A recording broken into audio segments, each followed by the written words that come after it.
Good morning, everybody. What's up? I'm Brene Markland. What's up, everybody? My name is Paige Rosario. Hi, guys. My name is Jonah Clark. Hello, everyone. My name is Josiah Pinckney. And welcome to Young and Gifted. Hey. Yes. So, y'all, this is low-key the first episode with all of us on here. And we have a special guest. Please introduce yourself. Yeah, what's good, everybody? My name's Eli J. I'm a music artist based in Delaware. Girl, I'm so sick of loving you back. So sick of when I can tell you ain't loving me back. Won't you lie? You got it feeling inside of you. You got it feeling inside of you. You got it feeling inside of you. You got it feeling inside of you. And I'm glad I'm here today without pants that are louder than me. Yeah. So how was your morning today? How was it getting here? How does it feel coming back to DSU again? DSU is kind of like my second home. Like, I'll be here sometimes way too much. But getting here, it was pretty cool. It was a chill morning. Mm-hmm. Woke up, got dressed, and now I'm here. It was a little hard getting up for us. I'm not gonna lie. Yes. Not gonna lie.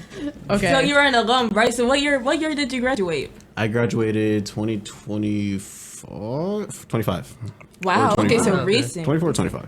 Okay. And your major was? It was music industry. Okay, that's a good major. So like, what did you like the most about that?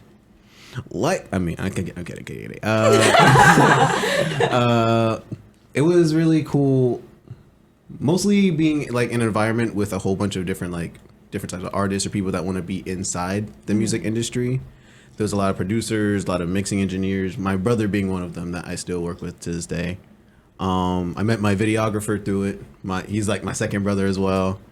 And yeah, just all those energies just like coming together in like one spot, especially like the class records. There are a lot of stories that go with that.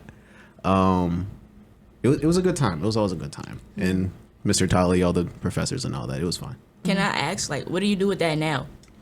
I still make music now. The degree that I have now is also enough for me to like be a music teacher at I don't know. Should I? I'm not gonna say what school we're talking about. But, you're right. But technically, I don't technically work here. I just work with the kids. But I work at Dover High as a strings instructor and part-time percussion instructor with the band and all that. Oh, cool. And I'm also helping out the strings program at Dover Middle as well, and also their drum line. I'm just kind of everywhere right now, but main things, I got my music, working with kids, working on music. It's just a lot of music. So I try to stay busy. Yes, that's we love that, you know. So how's it working with kids actually? It's up and down. It's a lot of very young energy. A lot of which, especially like the young trends and all that. Just imagine high school, but there's sugar rushes all the time. Oh Yeah, no. And then you're just in a room full of these sugar rush driven children, like 20 a classroom. It's not always the funnest thing, but it is very fulfilling, I will say that. They be throwing slang at you that you don't know about? 6, 7. It's funny that you say that, actually. Like, bro, literally, like, within, like, yesterday of me, like, being at that middle school, oh my god, there was so much 6, 7, so much slang. Everybody's calling me Unc. I'm not even, please. Damn it. I'm quite young. So, how does you like making and like developing your own music help you with teaching the kids? It gives me a way more personal like look on like how the music is like constructed, because like especially like being on the outside of it, because I used to be in all these programs, so now I'm going into teaching these kids with the vision of just like, okay, what didn't I have, so what can I build upon?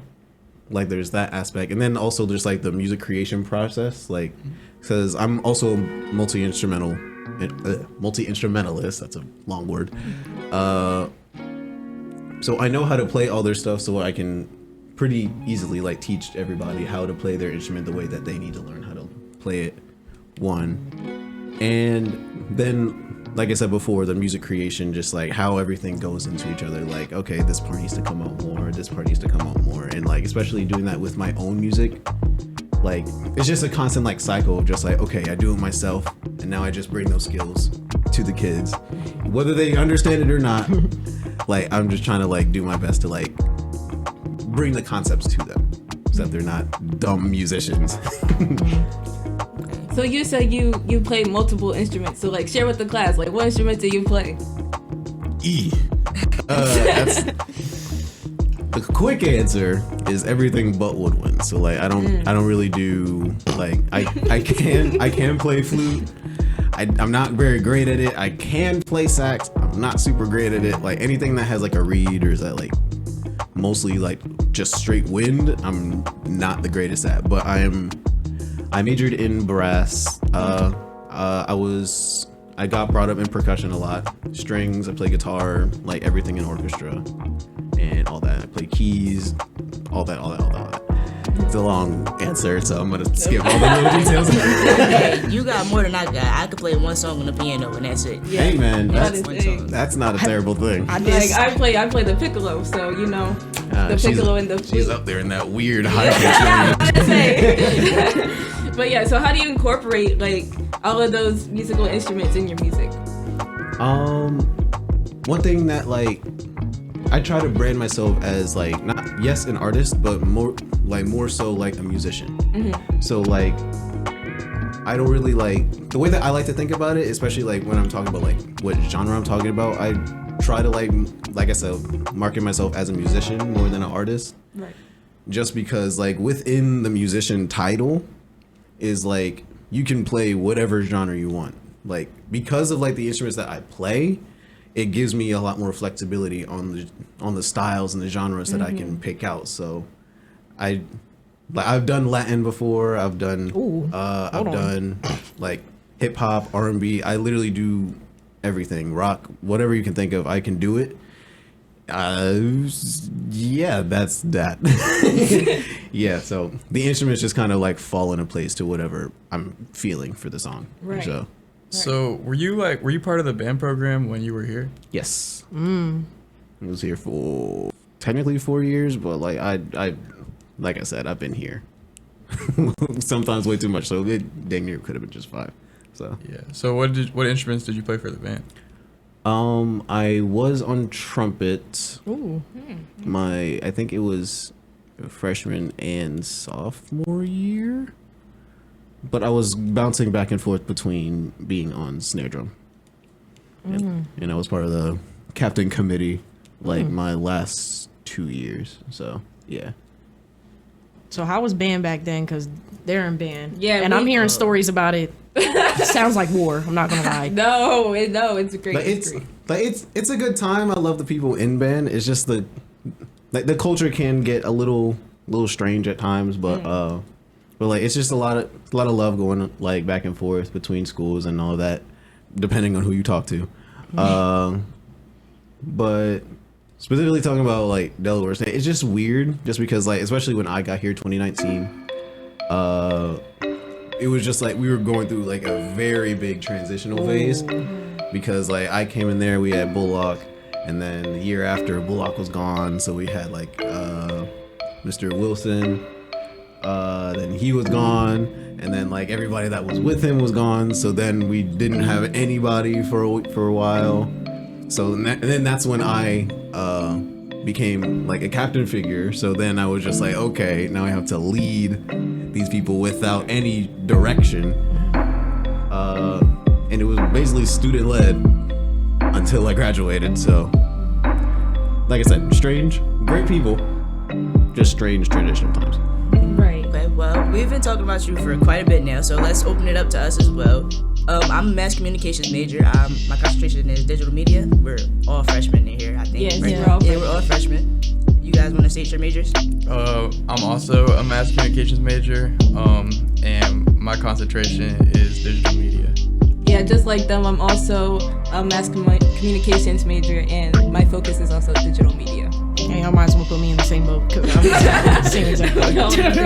All these mass calm. Yeah. We understand you. Like when you talk about like your creativity and music and like your broad range, we understand that like a lot. Yeah. So when you were here, what was like one of your favorite projects that you did? That's an interesting question. Let's give you some categories. Like in what, Okay. like because like there's like the music production, like my favorite like music producing stuff, and then stuff that like I love because I also like record all my stuff like content wise. Right. So like okay, so if we're talking about like my favorite like music production thing, I'd have to say my One-Sided, just because like that one was just so fun to make, and then like the mix came out really well. I was gonna ask like how the creative process was for Yes. that. And that was the one of the Latin ones that I was talking about, or Latin or like Spanish beat, whatever you want to call it. Like for that song, the drums came out first. So so like the drums came out like first with that, and then like since I'm primarily a guitarist when it comes to like anything like instrumental, that's like my bread and butter. So I put the guitar on it, and then everything else it just kind of like fell into place. Like the lyrics came really smoothly. So yeah, that was a really fun project to do. And I'm also a little bit of an introvert, so I did that in my room. So in the comfort of my humble abode, it was a really comfy project. And then I did that for my capstone too. But content-wise, I have to say, Bad Dreams. Just because like that one specifically was a YouTube beat, but like just recording all the content with that, especially with the feature Vintage, his energy is just amazing, and it's always so fun. We literally just like I just called him up one day, and we were I don't even remember what he was doing. I was just like, we're just gonna record a bunch of stupid stuff in the studio in the EH. And he was just like, cool. He pulled up, and then we made a lot of stupid videos. And then that song is just history now, so that's fun. It was a really fun time, yeah.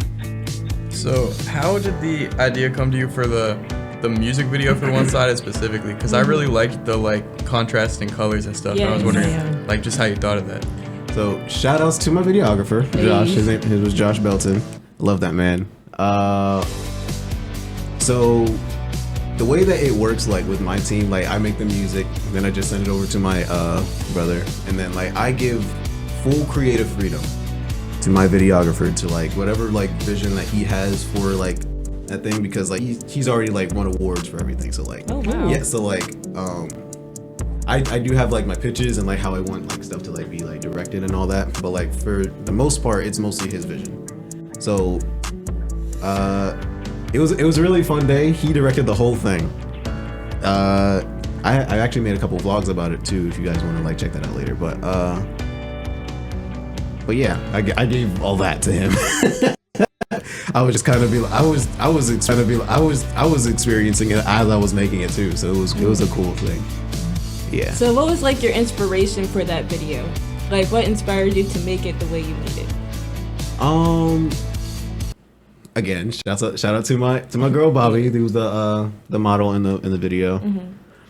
Great lady. I still need to hit her up for another video actually.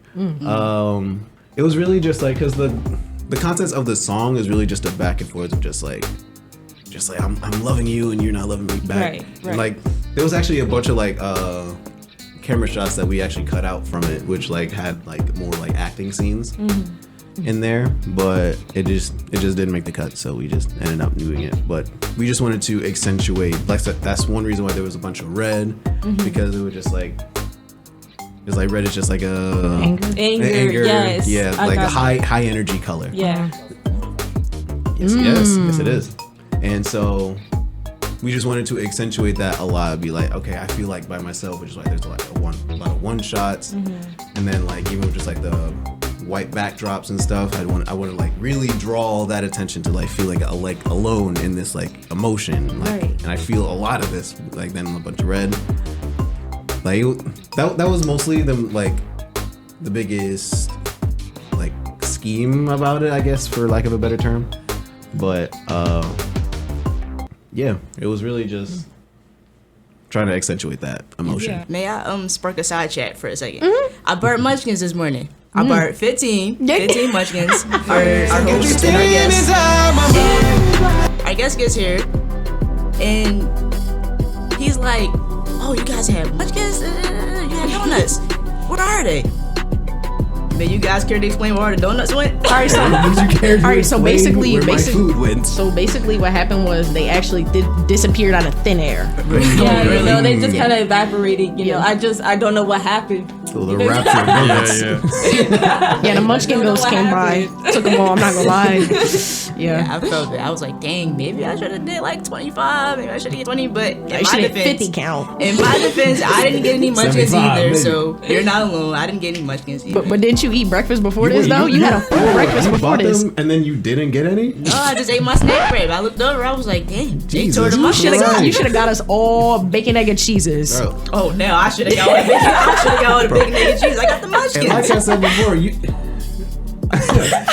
bro, and like I said before, usually I'm the biggest big back, so I'm just sad that I got here too late and I got out big back by the crew. I'm just like, please give me my donuts. I'll keep that in note for next time. Definitely bring more munchkins because my crew obviously loves munchkins. And Yeah, not that's gonna gonna be the none for thing. guests. Every time we come in here, I expect some munchkins on the table. Like that's the given. Like, I mean, I work at Dunkin', so like Munchkins is like built in my system already. You be sneaking them, don't you?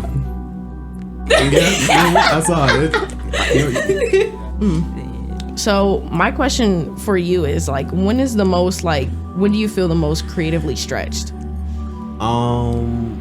Whenever first of all, let me ask you, how do you define creatively stretched? I would say like when you, in my words, I feel when you're most in your bag, like when you know like the creative like just start coming out like boom, ideas just back to back. For me, it really like comes from the beat that either I make or is provided. Because there have been a couple situations where like, because I also produce most of my own stuff as well. So there'll be sometimes, one side is a big example of that, where like it'll just be like energy like up here and it just stays up here throughout the entire creation process. So like like I said, it started with the drums, then the guitars, then the hi-hats and whatever instruments that I put after that, and I'm just like, dang, this sounds so good, let me like start writing to it, and then like I'll just like keep rolling with it. But then there are other times where like it's like my more like lower energy ones, and I've shown Kamari a couple of those, specifically like one of my unreleased called Daylight. It's one of my favorite ones, and it's literally just guitar. It's literally just only guitar, no drums, just me and my guitar just going at it for like I think it's like a 3-minute song. But yeah, it's just like me just being in that emotion for a certain amount of time, like just like me feeling the way that I'm feeling, and then just letting the words flow, basically. So, being a musician, I'm sure there's artists that like inspire you and influence you. So, who would be your like dream artist to collab with? Yeah. Be small, big, anything. When I was young, I was brought up on a lot of Christian rap, and that's how I got like introduced into like the world of hip hop and all that. And one of my favorite artists to this day, Andy Mineo. I would love to be on a song with Andy Mineo just because he has such his brain is like it's like a little child, and it's like in like the best definition of it. And so like I just love everything that he makes because it just feels so nostalgic in a way. So he's definitely one. One of my biggest inspirations is NF. And then going more along like the mainstream stuff, I'm a very big Jid fan. Yes. I'm a very big J. Cole fan. Yes. And like also underground people, I'm a very big like futuristic fan. Devon Terrell. So those will definitely be my tops. Are those like your tops that you listen to constantly? Yes, absolutely. Literally, like on the way here, I was just bumping God Does Love Ugly. I love that album so much. What's your favorite album of all time? Of all time? Andy Minute's Neverland. And if not that, then NF's Therapy Session. Or one more. There's so many. And then J. Cole's, oh my god, For Your Eyes Only. Okay. That's my favorite too, not gonna lie. That's, yes. Oh, go ahead, speak on it. Come on, bro. In your J. Cole bag. Yes. As an alum, what advice do you give to like people that's just coming into college, like freshmen, sophomores, anybody that's trying to get like anything done, really, like get their name out there? With my full chest, go to your dang class. God dang, like, cause there's so many, and especially like being like a captain, like in the band, like I literally had to see like what all these freshmen were doing with their time through their grades, and like one of the biggest things, because there's a lot of people that come into college and just like be like, okay, so like I'm here and there's all this stuff going on, so I'm gonna go do that stuff. And then they forget the reason why they're paying to be here in the first place, which is to go to your classes and get the degree. Yes. Like if you don't get the degree after you like came here, then you just wasted thousands of dollars. So first of all, go to your classes, make sure you're actually learning something, because like all the clubs and stuff will be here. And like, especially like that coming from me, I'm a very big band head. I'm a very big like I was in the studios. I was like, I wouldn't say I like went to like every party, but I went to a couple. But like all that stuff will be here, whether you are here or whether you are not. Even as an alum, you can just like come back for every once in a while just to make a pop up. Don't make that your focus, please.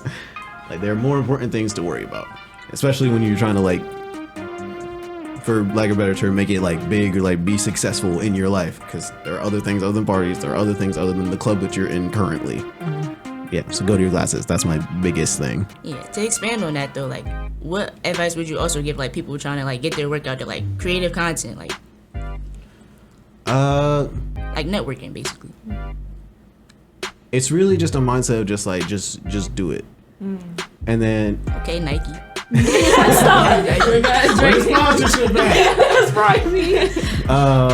But especially because like again, speaking from experience, I was a very big introvert when I first came to college. Talking to people was definitely not my strong suit. Yes, I did YouTube and yes, I did Twitch and all that, but like I was used to talking to somebody that's not a person. Right. So like building up skills to like actually like effectively communicate with people other than just yourself or other than just people that you're like comfortable with. Like being one of my biggest things when I first got here was like being in the mindset of like being comfortable with being uncomfortable. Yes. So like if you're comfortable and like shout out to my drum instructor, like Mike Purnell, he used to say this all the time. Like if you feel comfortable in a certain situation, then you're always gonna be wrong. Yeah, he says the same thing now. Yeah. So like I love that, man. So like always be comfortable with being uncomfortable. Put yourself in weird positions just so that even with just the mindset of just like, okay, I have to get used to this. Because like if this is a skill that I need, then like I need to like push myself to do it. Which is another reason why people come to college, to like go off the last question. Like you come here to build yourself. Right. Like not just your like intellectual skills, but your social skills and like all like the way that you interact with people. So just taking advantage of like even just like the smallest opportunities to build. Just crack my knuckles into my that was loud. So strange question. Just out of the blue. So do you guys think it is okay for a man to own white pants? What? For men to own white pants? That's embarrassing. No, I don't even think it's What okay kind for of pants? anybody to own Just white pants in general. Just like if, like white dress pants, because I think yeah, I if know. it's like Yeah. slacks, then that's different. Yeah. No. I'm talking about like white jeans. Now that's White jeans. Like not shorts, not like basketball shorts or like anything. White jeans. I just don't understand why everyone would like want to wear that. You know what I mean? Unless you like 60 something, I'm not like nah. Cause I just keep hearing a lot of like conversations just like, oh, like there's like so many parties where like it's all white parties, and I'm just like, see, now who's doing that anymore? First of all, dudes be wearing the same fit to dudes be wearing the same fit to parties that I always see, the Nike tag, or they have like an unzip hoodie with the wife beater on, the and Hawaiian fit. the average, Hawaiian starter bag. Like you see that on campus every day. I speak now. Literally, you're gonna walk out and you're gonna see somebody walking on campus with that exact fit. Yeah, people don't really like follow like dress code rules when it comes to party. Like we went to it was a White Lives party probably last weekend. People were showing up with black t-shirts, Nike tags, and I was just like, okay. First of all, why would you go to a party with that? It's probably hot. And you had to pay extra if you didn't fit like the dress code. So I'm like, why would you choose to pay extra money to get into the party? And my biggest thing, especially going to like those types of parties, I'm just like, because then you're gonna. Like even if you like actually get fined, first of all, the white pants, and then you just like go in this like all white attire, then you're just gonna go and there's gonna be somebody else that doesn't have it, and they're still like they're still like interacting with everybody like everything's okay. Like you know how hard I had to get these white pants? Nah, white pants. I feel like white pants are embarrassing. I wouldn't let anybody slide with that unless they were 60 or older. But yeah, nah, I'm not feeling the white pants. Like it'd be different if like you got like if like you had it for like a prior engagement and you just didn't like throw it away. I'm the type, I get it for one thing, it's out of my house. I don't Nah, I ain't owned a pair of white pants since I was like 6. No, she's right though. I've only worn white pants one time in my life, and it was for a play, and that's never again. Yeah, be careful, because if she sees you on the street, she will get you. So everybody watch out. Hey, my friend's boyfriend just bought an all white outfit, and I was like, why would you do that? So like, that's why you left. Go back to the store, return it, get your money back, get that store credit back. Go find something different. Like, no way you wasted your money on white pants. It's gonna be dirty the next day, he's and like, then you're I'm gonna cry. only gonna wear it once. What? Then why would you like? I'd rather you rent white pants than go out and straight buy them and have them sitting in your dresser. Like, all right. And on that note, Eli, can we get your socials? Share with the class what your socials are. Where they find you at? So again, my name is Eli J. You can find me on Spotify, like all streaming platforms, Spotify, Apple Music. You can find me on YouTube as Eli Jenkins. My Instagram handles is Eli_Jenkins 27. You can find me on Twitter, Facebook, anything that has that hashtag stuff. But yeah, it's been fun. All right, let's go round. Jonah. Here we go. You can find me on Instagram. My name is Butterpencil. No E in butter. So yeah. You can find me on Instagram at di.sayyaa, and for my photography page, you can find me at Visuals with an S, because a lot of people say it with a Z, but Visuals by DSP. All right, you can find me at I with 2 I's and with 2 M's .Renee on Instagram and Facebook and every other platform. Let me just flame Renee because she had her phone out. She tried to spell that shit. I was trying not to say nothing.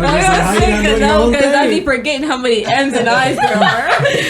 You guys, I think it's time to omit some of those M's. Oh, okay. You guys can find me on Instagram, Saturn Cypher, SXTURNSYPER. You can also find my photography page, on my main thing. It's in there. Pixels by P. I don't know how many hashtags in there. It's on the bio though. We'll find out when we find it. Yeah. All right. Well, thank you so much for coming with us today, Eli. Thank you so much for having me. Of course. All right. Yes. Thank you for tuning into Young and Gifted. Please like, share, subscribe. Yup. And we hope to see y'all next time. See you next time. Bye.